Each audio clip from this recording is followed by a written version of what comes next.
Madam President, at the very outset, I would like to thank the delegation of the United Kingdom for organizing this meeting and to the speakers for sharing their insights on this issue.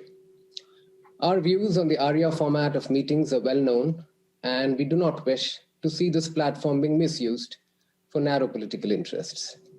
Madam President, my country is home to every one and more of the world's religions.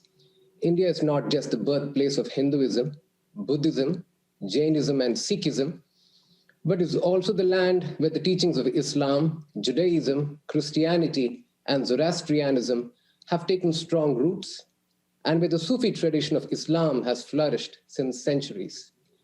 The civilizational ethos of India is aptly described in the words of the great Indian philosopher, Swami Vivekananda, who said, "We believe not only in universal toleration, but accept all religions as true."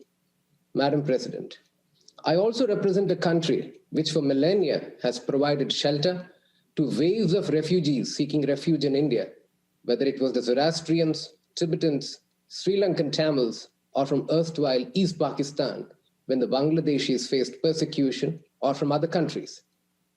They have all been welcomed in India. The tradition of tolerance and pluralism gives India its unique cultural and civilizational identity. Madam President, we believe that pluralism is a fundamental pillar for an open, harmonious, and progressive society. Our understanding and practice of pluralistic traditions was well articulated in the words of Mahatma Gandhi when he said, "I do not want my house to be walled in on all sides and my windows to be stuffed.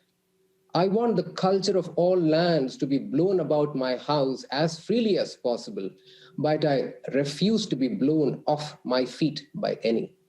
Madam President, religion is a private matter for the individual, and there can be no denying that it plays an important role in the spiritual and moral guidance of humankind. The teachings of major religions reveal their almost universal focus on humanity, compassion, peace, social justice, and the divinity of all beings. While acknowledging that religious institutions in certain situations have played a positive role in conflict and resolution and peace building, and that their moral authority can be a force for good, the reverse can be equally true in instances where religious factions have festered discontent along communal lines that has resulted in conflict. Therefore, involvement of religious institutions in UN-led peace efforts can be a tendentious terrain, and we need to tread with caution, discernment, and wisdom.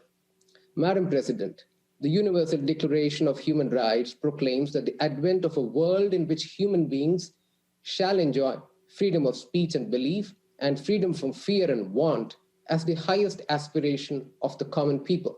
Consequently, protection of these inalienable rights should be the highest aim of all governments, irrespective of the religion, faith, and beliefs of its citizens. India has worked consistently to bring these ideals into reality.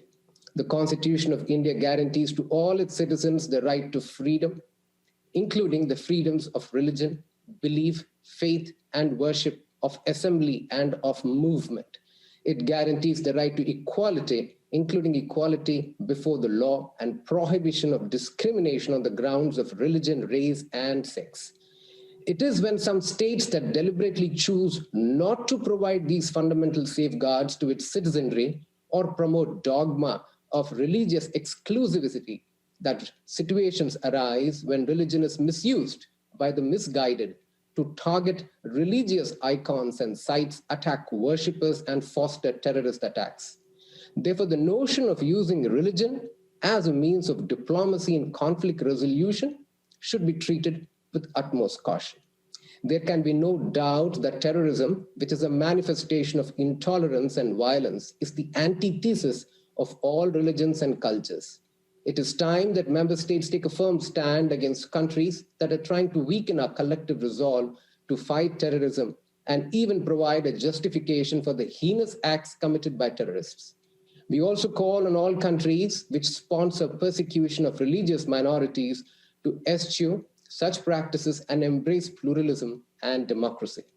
Madam President, it is important that we collectively foster a genuine dialogue between civilizations and not just between religions. The last thing we need now is polarization on the basis of religion when the challenges we face are common and there is a greater need than ever to come together with harmony and understanding. The UN cannot afford to take sides when it comes to involvement of religion in our work. Let us build peace together. Let us bring harmony into diversity rather than division into unity. Treating all religions equally, or the concept of Sarva Dharma Sambhav, has been the guiding edifice of Indian ethos since India's inception. I thank you, Madam President.